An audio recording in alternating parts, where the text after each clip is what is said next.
Our lesson today is parasitic infections. First, we're going to talk about the hydatid disease, which is caused by Echinococcus species. And now we will consider the life cycle of the Echinococcus species. He's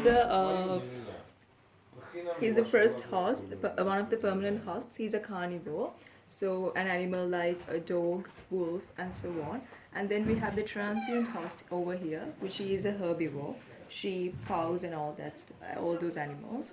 And then finally we have another permanent host, which is also a carnivore.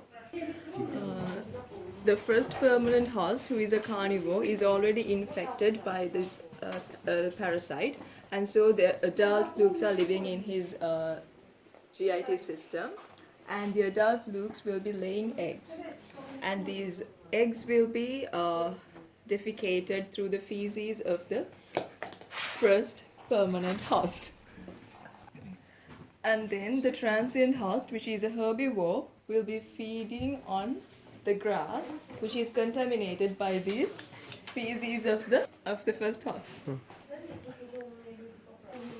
And then in the transient host, these parasites will be going to the GIT system, to the stomach, and then in the stomach, from the stomach they will be reabsorbed in the intestine, and the rest they can infect primarily the liver, and in the liver they will multiply and finally forming cysts, and these cysts will enlarge with time. It may sometimes affect the spread to the lungs, and also if it affects the left ventricle, it can spread all over the body of the herbivore.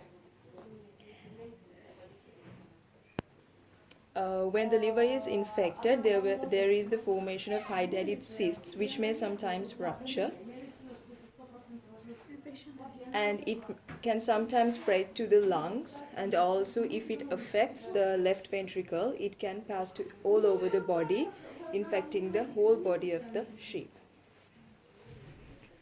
Afterwards, there will be the second permanent host, which is also a carnivore. This carnivore will be feeding on the flesh of the sheep, and then will be contracting the parasites. The parasite will be completing its life cycle inside the GIT system of the permanent host, and it will continue multiplying.